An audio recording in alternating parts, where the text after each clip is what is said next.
there, commercial construction coffee talk fans. Thanks for chiming in and finding us on the web. I'm your host. My name is David Corson. I'm also the publisher and editor of Commercial Construction Renovation magazine. Hopefully you're a subscriber. Thanks for finding us out on the web, Spotify, Apple, Google. We have a great show tonight. Hope you all had a great weekend too. It's really, really hot down here in Atlanta. Hotter, I'm boiling like an egg. Believe it or not, my HVAC went out this weekend, had to call the service company. They came out and got me cool again. One HVAC. It's God's gift to man during the dog days of summer, especially living here in the South. And you know what? Service guys, they're just like frontline workers. They show up, rain, sleet, snow, thunderstorms.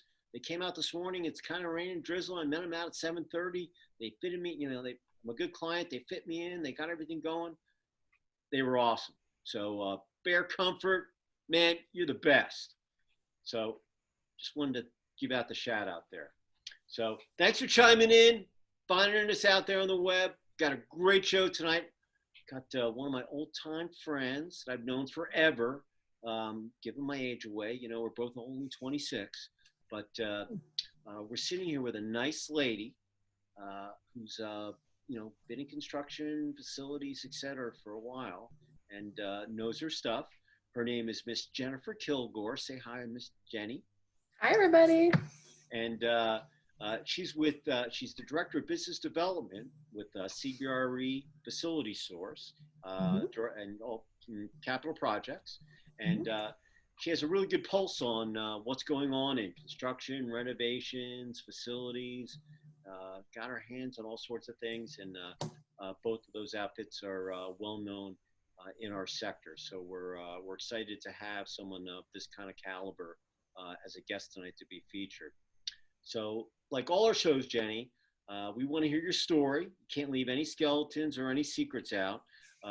We want to, where you went to school, where you grew up, if you went to college or whatever, what your degree was in, and then if you got married, you got kids, how you got into construction, all that good stuff.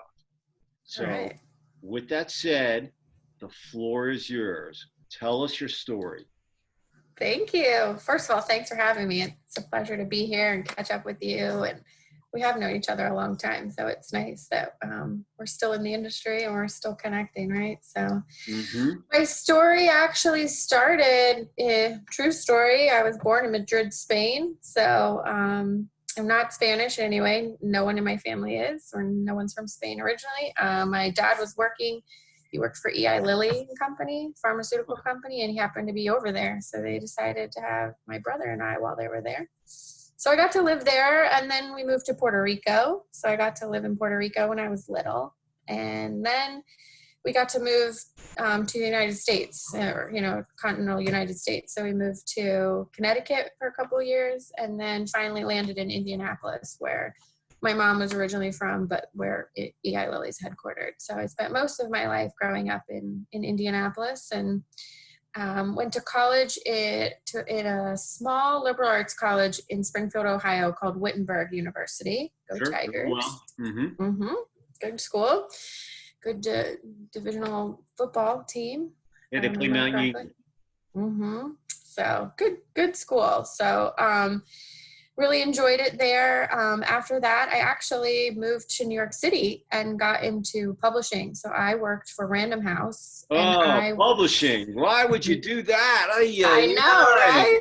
I was like, I'm moving to New York. Well, I was an English major with a creative writing concentration. So books and literature and English was a big thing for me. So the book publishing world was very attractive. And I actually became a publicist for chefs and restaurants. So I was publicizing cookbooks. So I got to do work with some really like Food Network chefs and really well-known chefs out of New York City or the New York Times and things like that. And then I got to set up like their book tours where they were going and teaching cooking classes and signing books, which was really fun.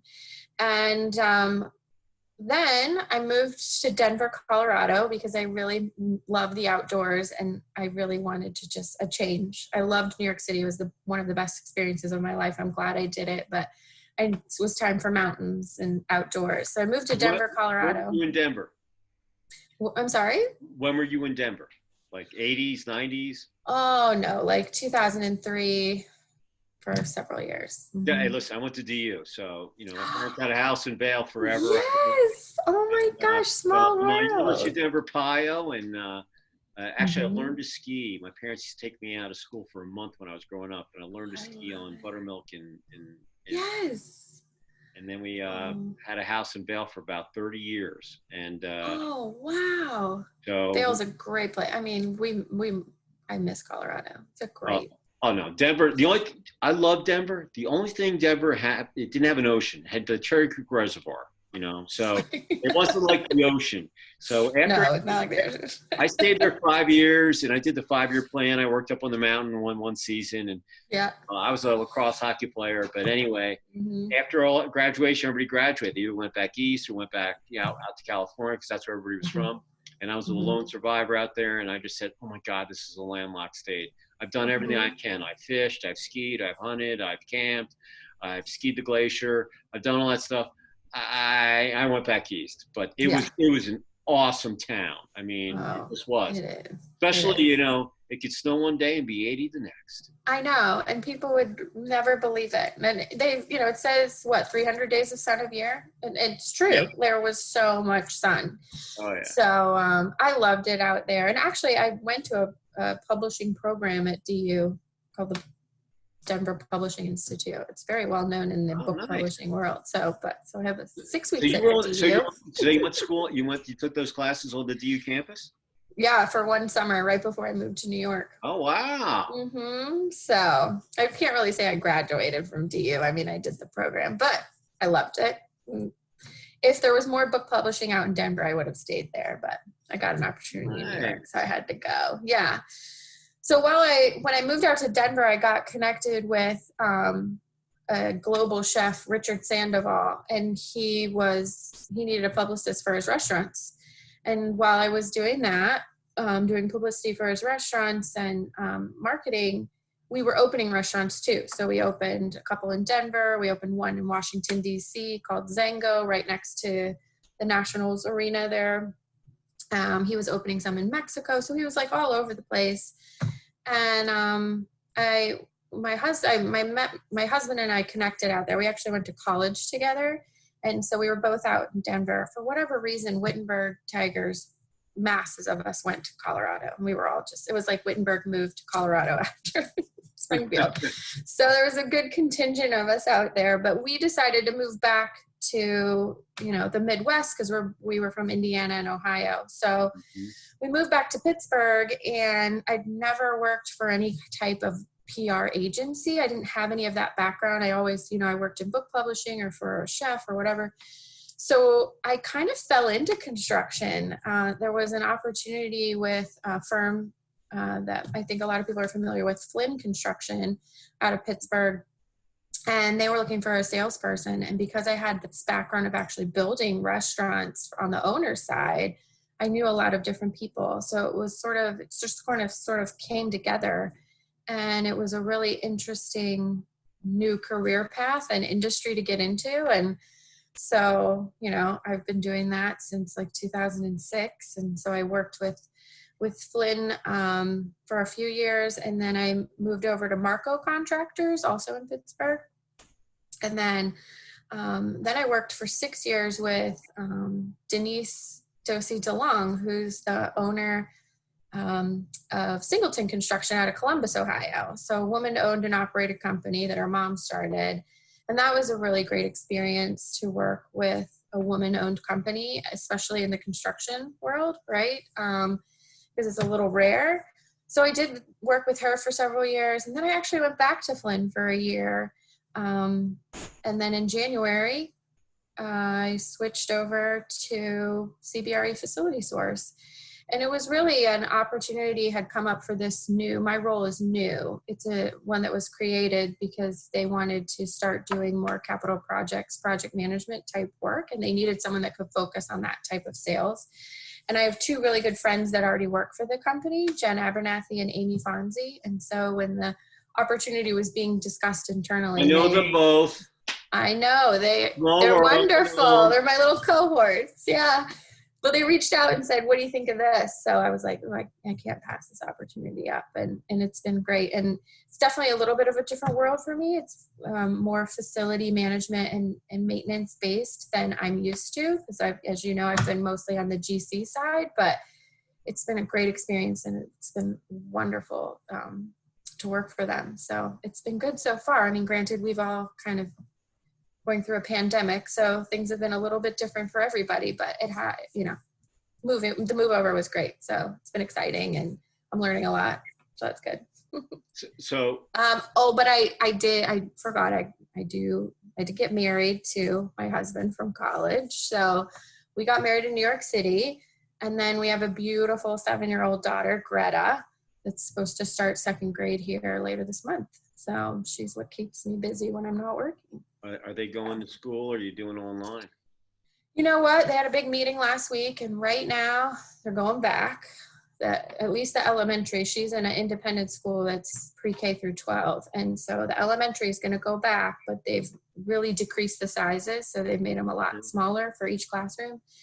But they are offering the virtual option. So if you don't feel comfortable yet, you can virtually have your kid go to school. Or if you're in the middle of the year or, the first couple of weeks and you're like not comfortable, you can pull them out and they can go virtual. So, but that was as of last week. So we're supposed to start on the 27th, and who knows where any of us are going to be then. Right. So we'll see.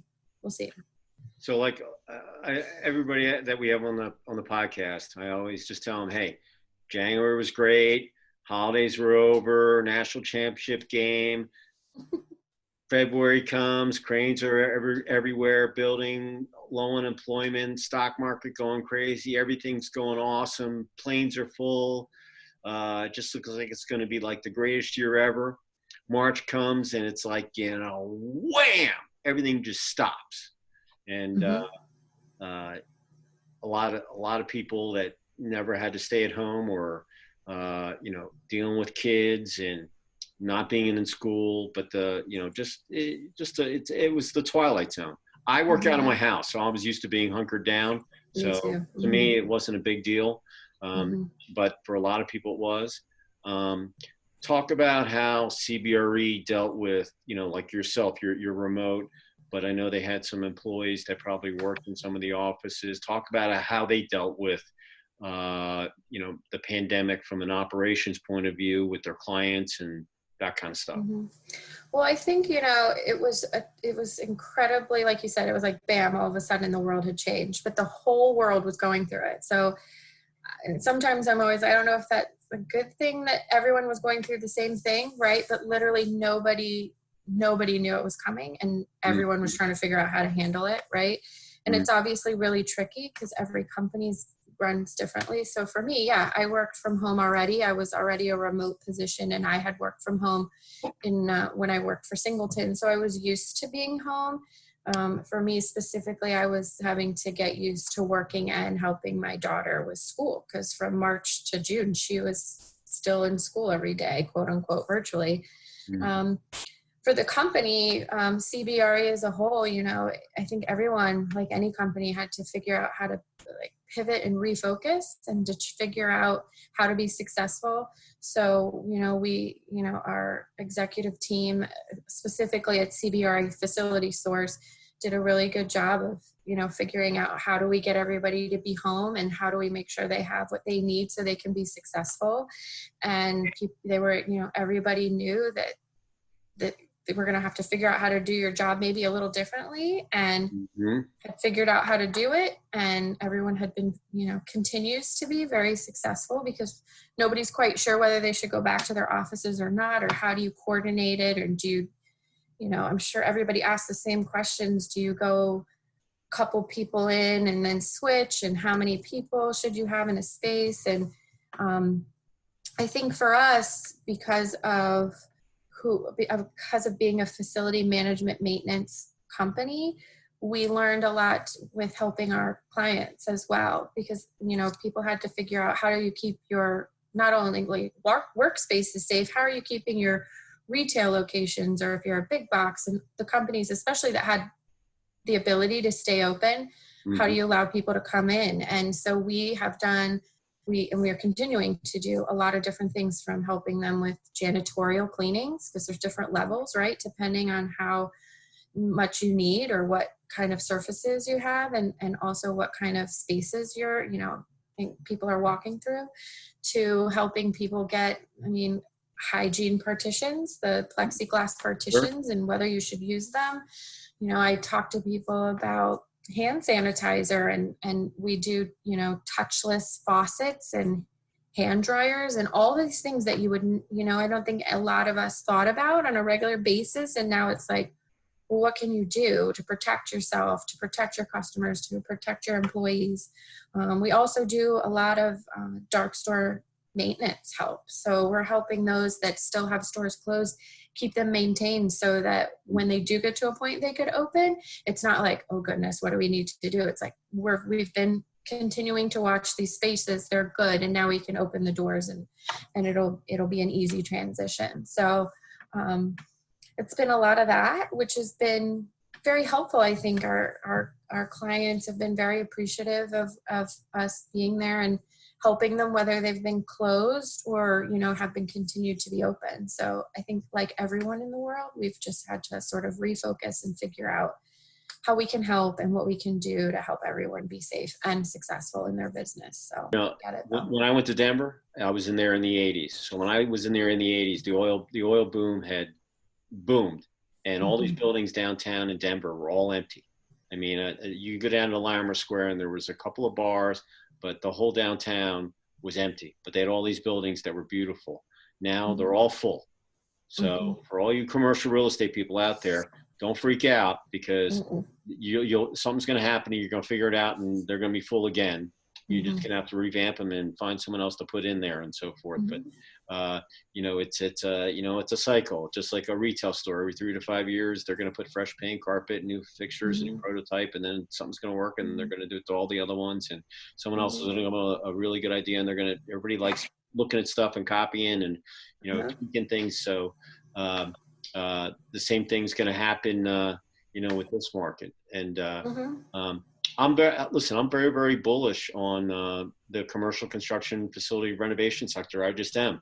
I think that 3 to 5 years from now, you won't even recognize what retail or restaurants are going to look like than what do today. But even with the cure, you know, will they still have the plastic shields up? I don't know.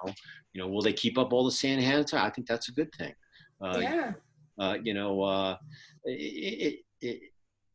there's always a silver lining in any negative thing. I just wrote about it in my my column in my July issue that I just blasted out today. That, you know, I just said, you know, even though things look bad, makes people have to, you know, figure out things and do things better, more with less, and being able to, you know, run with the punches, and you're going to make mistakes, but that's okay, because you're going to learn from them, and then you can improve upon them, so you can, you know, be standing another day. So any company that you know has gone through the pandemic and you're still standing once it's all on and done, you know, congratulations on the varsity effort, because you know that's what it's going to take to, you know, to make it through this thing. And hard decisions have to be made too. You know? Well, and for my role, like when I was brought on, like I was supposed to be doing, you know, capital projects, and so come March, like planned work was halted. Sorry, right? Everything's on hold. Hey, Jen, call me next six months. Right, exactly. Or I'm using that money for something else. Like we are shifting that money to COVID-related things, or taking care of our employees, or whatever it is. I think that the nice thing is, in the last couple of weeks, people are starting to look at 2021, or starting to think about their budgets. And I am starting to get people reaching out and saying, okay, we're starting to think about, you know, still nobody knows what's going to happen, but we're starting to think about like some of this planned work, capital projects work, whatever project management work, whatever you want to call it. still has to be done at some point, right? Now, maybe it won't be done to the scale they had planned to do it, but they're starting to think about it. So that gives me a lot of positive feeling for, especially those retailers that are able to reach out already and say, we're already talking about this and thinking about this, and we don't want to go anywhere, but we got to get some of this work done. Because, we do like HVAC retrofits and LED retrofits and roofing. I mean, and we've got a business line that helps build new places. And so that's been a positive thing for me to hear too. Like there's, like you were saying, there's some positive things in there, and it's just, we're all in the same boat. So we're just trying to figure out the best way to get through it and as best we can. And, like you said, those that can plan well and get through it are, gonna and be creative. Like we were talking about, some of those places that are trying to come up with new ways of doing their business so that they can still attract customers and still have the ability to maintain and be out there. It'll be interesting to see. So the toughest thing is from like salespeople or business development people, is getting people on the phone or just being able to get them to reply back to an email or a text. And I always tell people, your phone is your best tool that you can ever have, because if you have a mobile, you text someone, boom, they come right back. And that a mobile phone number is probably, it's worth platinum. My parents are jewelers, so I would say gold, but platinum's so much cooler. Yeah, right. So mobile phone, hey, all you fans out there in commercial construction coffee talk fans, if you have mobile numbers, they are platinum. Yeah. In COVID. Not gold. In COVID. Okay. So, but I think for like sales for BD people, those of us in this world that are in that, I think a lot of it too is that these companies have had to, make decisions, or they've had to downsize their departments and stuff. And so these folks that we're supposed to be talking with, they've become a team. They've come a team from this number to this number, and now they're trying to take care of reopening their stores and, doing what they need to prepare for the next phase, whatever that's going to look like for their company. And they may not have as many people to do that, which is also something that, we help our clients with. That's part of what our, business can do too, is help with the facility management side. But yeah, it is, because you want them to know that you're still there and you want to keep talking, but you also get it that they're in the middle of a lot and you're not trying to bother them. But everybody's trying to do their job right. So you just got to get creative. So. Yeah, listen, they're not going to bring everybody back. They're going to get rid of some of the dead weight. That goes with any company. And you can't imagine how many resumes that I've had sent to me. You're in publishing, so you understand about circulation. So when I put out my March, April issue, and when this whole thing went down, I was fighting with my printer going, guys, I don't want to print that many copies because I think half my circulation is either furloughed or laid off. Their offices are closed. I don't even know if my magazine's going to even be delivered. Get there, right? And so, with us, I spent many sleepless nights in, March, April, and finally I was like, you know what? I'm just going to go digital. I'm making all my events digital. I don't see any trade shows happening until the end of the year, even going into 2021. And it's just been an amazing thing. I'm still old school. I'd like to have in the magazine. So I still keep a small press. See, I'm a book person, so I'm always like, I really like the book. I still have the magazine. Can't do the Kindle. I just print it for the covers, the advertise, the articles, and that's it. You want a copy, you can order print on demand. But now, we used to print 5,000 copies and 30,000 emails, links. Now I send out 100,000, and and now I'm up to, I think, 150,000. I probably hit 200,000 exposures, and I just tell my advertisers, look, you're going to get so much more out of this versus me sending to people that I don't even know until things settle down. And a lot of my, I've been around for 25 years almost in the sector. A lot of my clients that are old school that like the magazine are starting to retire, and the new people coming in, they don't even know what a magazine is or a book. They're like, don't cut trees down. I want to see it on my watch. I want to see it on my phone. I want to see it on my tablet. I don't even know what a magazine is. Right. So when we made the decision, I'm like, my editor's like, just go strictly digital. I'm like, no. I want to give the advertising. Print a couple.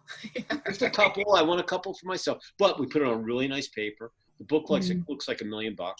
And Yeah.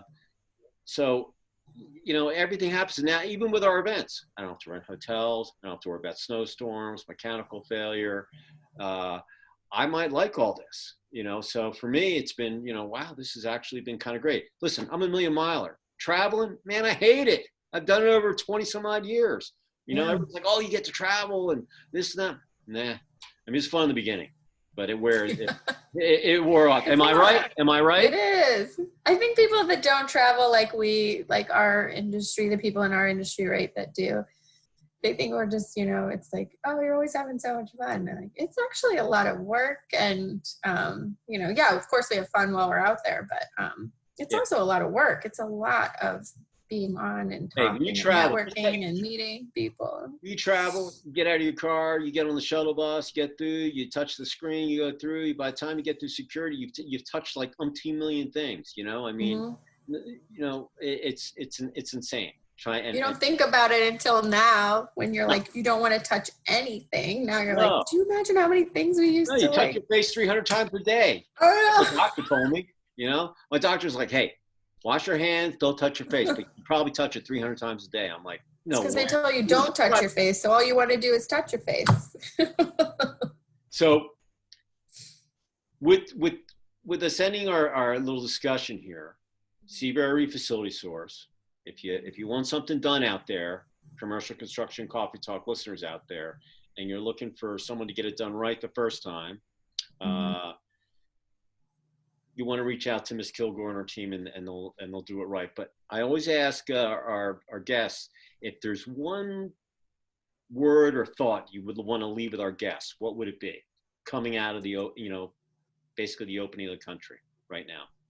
Yeah, I just think for me, well, this is a word I use a lot, is just patience. And I know patience is so hard. And I tell my daughter patience is a virtue all the time. And sometimes I'm joking with her, but I really do. I think patience, like, we just need to continue to take care of each other and be there for each other. Because again, nobody knows.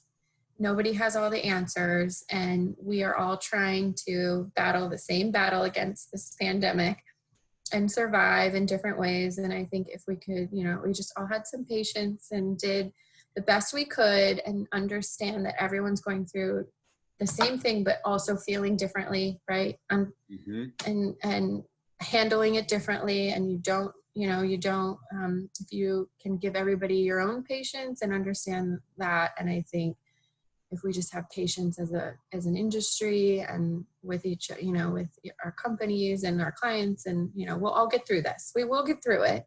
We will. It's just, we got to get to a certain point where we, hopefully there's a vaccine and it takes us to the next step, but patience. Patience is a virtue. If you have kids, that's my line. Patience is a virtue. It is. It is. I don't care if they're 3, 7, or 17 going on 30. Patience. So if any of our listeners want to get in touch with you, Ms. Kilgore, how would they get in touch with you?